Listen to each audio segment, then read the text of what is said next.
Hey Frontline fans, welcome back to Comic Frontline. And fans, yes, you are back with me, Mike Spider Slayer, getting ready to do Spider Slayer's Haul number 12. I'm pretty sure that's the number because last week I said it was 12 and it was actually 11. So this week it's actually 12. And I gotta say, guys, that it is flipping hot outside. I just got done teaching 4.5 hours of tennis. It's 96 degrees outside, plus a heat index. And sorry if I'm going to be drinking my water while doing this haul, but I am sweating, and I do my videos in the garage. So there's no breeze, no nothing going on. But the show must go on, as they say, right? So this week, here are the comic books in the bag, and it's another big week. Of course, it goes to DC Comics. They got Rebirth titles coming out. Now they got their issue number 1s coming out, and they're just dominating comic market right now. And a lot of people are excited. So here we go. So bags are inside the book. Bags are inside the book, or the book are inside the bag. Can you say heat stroke, everybody? Yeah! All right. So first things first, we're going to start off with DC Universe Batman issue number 1. That's right, guys. A lot of people are highly anticipating Batman number 1 as we get to see two new characters introduced in this book. If you guys want to see a review of this issue, I did the review on Comic Frontline. It posted at 10 a.m. this morning. So if you guys want to check out that review, go ahead and see it and post your thoughts in the comment section. This was a good book in my opinion. So DC Universe Rebirth Batman issue number 1, the official number 1. Next we go on to the Amazing Spider-Man issue number 14 and the Invincible Iron Man ruined by Regent. So in the last issue, a lot of people were really upset what went on with Peter Parker and Iron Man on their battle. And, and I was one of them, but I wasn't as hard on the issue as a lot of people were. A lot of people rated that issue like their worst issue of the week. I didn't think it was a bad issue. I just thought that Peter was a little bit out of character, that he would not put his people in danger as much as he did in that particular issue. But nevertheless, I thought the issue was interesting. And I think that this story arc is much better than the whole Scorpio story arc or whatnot. So I'm anxious to see how Betty Brant interviews Regent, and if they all find out that he's Regent or whatnot, I don't know. We'll see. Cool cover here, and this Amazing Spider-Man issue number 14. All right. Next, we have another Rebirth title, and this is Green Arrow issue number 1. This is the official number 1 now. I went with this character, this cover, because I liked the focus just on Oliver Queen here, and I love how he has like 3 arrows being released at one time, and he's just all serious and ready to kick some serious ass. And I can't wait till this story really goes on, and we got to see him interact with Black Canary in the last issue, and a lot of people were happy about that, especially longtime Green Arrow fans. So can't wait for Green Arrow issue number 1. Next, we have the Astonishing Ant-Man issue number 9. Here we get to see, cover fill, Ant-Man just really small. Last issue, though, we got to see Scott Lang just really not in the picture, as it had to do with the villains, like these B-rated villains and whatnot, and I guess they were recruiting them, and it was just a lot of fun, that last issue. So I'm curious to see where the story continues, how long I will be continuing to read it. I think Nick Spencer does a nice job with it. Maybe not my favorite book of the week, but at times it is brilliant. So this is Astonishing Ant-Man issue number 9. All right. Next is Manifest Destiny issue number 20, one of my favorite independent comic books. Last issue was introducing to the new story arc. Now we're going into the newest issue here, issue 20. I love the adventures that these guys go on. This is a very interesting cover, as you see the Sasquatch, Bigfoot, or whatever it is there. And yeah, good book, guys. If you ever get a chance to read it in trade, I definitely suggest it. Manifest Destiny issue number 20. All right, next is Justice League issue number 51. The few books that is still going on in the in the New 52 universe. And from what I heard, you should read this before you read Titans. I guess it gives you a better insight of what goes on in Titans. But Justice League has always been really well done. I can't wait for this. We get a different writer, though, on this particular issue, because I think what's going to happen is it ties into Rebirth eventually, and the writer on this one is Dan Abnett. So I wonder if it's just concluding everything that happened with the Dark Side War. So this is Justice League issue number 51. $3.99 price point, but it looks like it might be a little bit bigger, but I don't know. It could be deceiving with all the ads that DC is putting in their books. Next is Invincible issue number 129. Here is a really gory cover as we get to see General Thragon. It looks like it's his kids are part of his army that he's been raising here to take over the universe once again, and they're all bloodied and whatnot. Invincible is a wonderful book. It's so grounded with the family and whatnot, but I have a feeling that in time that just there's going to be a real war that breaks out once again, and all shit will hit the fan here. So this is Invincible issue number 129. Great cover.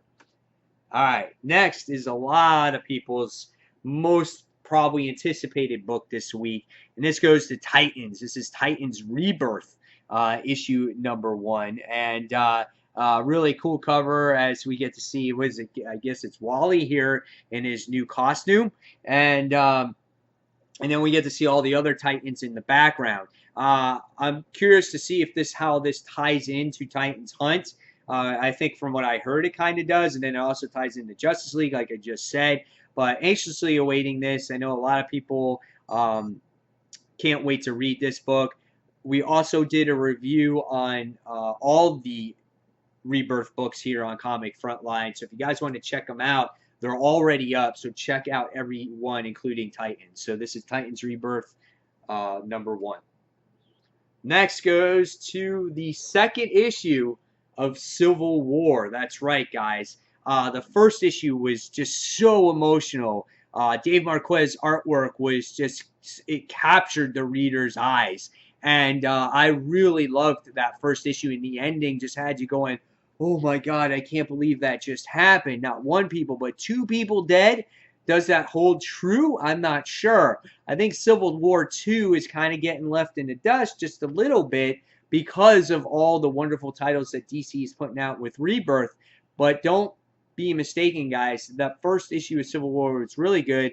I will be reviewing Civil War 2, issue number 2, hopefully right after this comic book haul, because I'm anxiously awaiting to see how this follows up to that wonderful first issue. So this is Civil War 2, issue number 2 by Brian Michael Bendis. Next goes to the first issue of Superman. This is Superman, DC Universe Superman number 1, right? I think so. See, I'm getting so confused with them all because they all have this DC Universe Rebirth banner on them, and I'm just getting confused of which ones it is. But whatever it is, it's Superman Rebirth issue number 1. Again, good story. Peter J. Tomasi, he did so well with the final days of Superman. My hat's off to him. I can't wait to see how this story pans out. Really good story with Action Comics, so I think this is the first one here for this series, and yeah, definitely looking forward to it. So it's Superman Rebirth issue number 1. They're all getting confusing because the covers look the same. So it's like Superman, Batman, Detective, and they're all Rebirth. It's hard to tell which one is one. Gets a little confusing. Next is another good book that's being released this week, and this is Star Wars Han Solo issue number 1. Really gorgeous cover.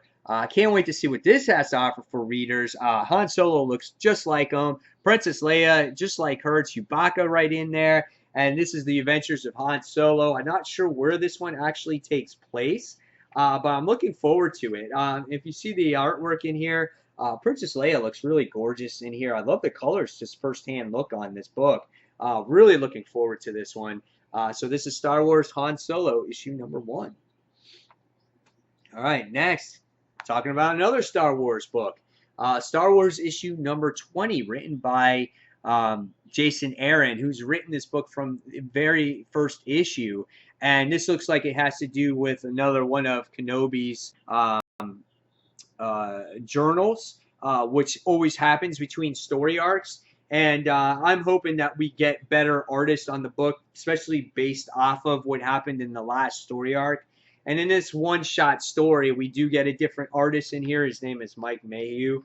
We can see it looks a lot better, but I wasn't fond of the last story arc when it came to. So I'm happy that we're going to go into a new story arc and hopefully a little bit better of direction, because I feel like this series has lost steam since issue 1, 2, 3, 4, 5, and 6. So interesting cover. We'll see where it goes. Star Wars issue number 20. All right. Another one of my favorite books that I read with my son every month, and that's Spidey, issue number 7. Looks like he teams up with Black Panther in this issue. The artwork is kind of goofy looking in the inside, but nevertheless, this book is an entertaining read. I do like, the adventures, and it is kid friendly. So if you have kids and you want to read this to your kids, or if you're younger and you want to read this to your younger brother and sister, you can do that. It's a great story, kind of tells some classic tales of Spider-Man. And so this is Spidey issue number 7.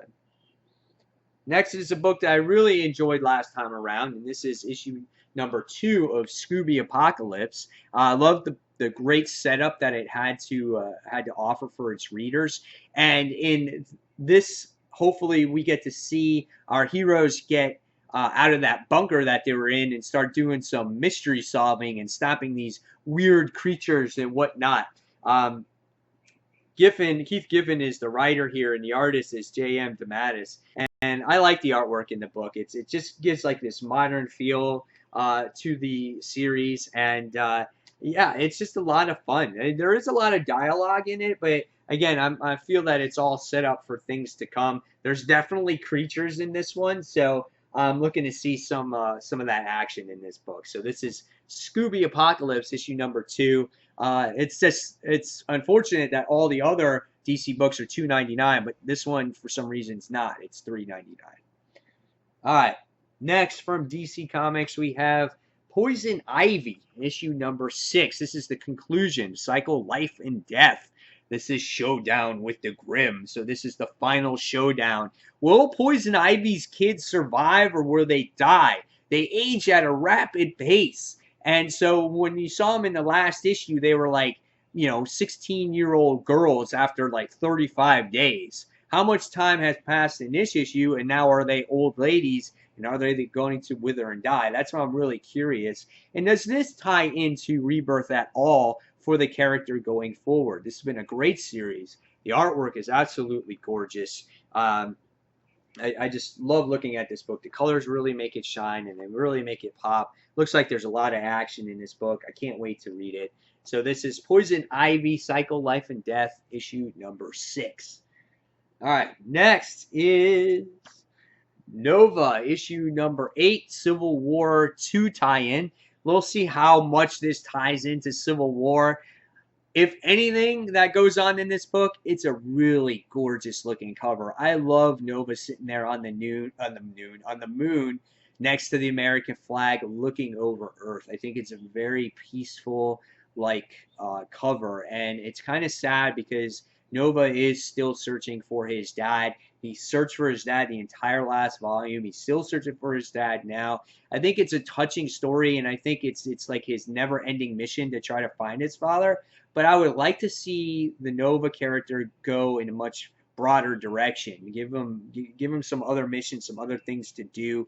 Maybe go back to the dad later on or whatnot. But this ties into Civil War. We'll see how much it does tie in. But very gorgeous cover. Probably one of my favorite covers of the week.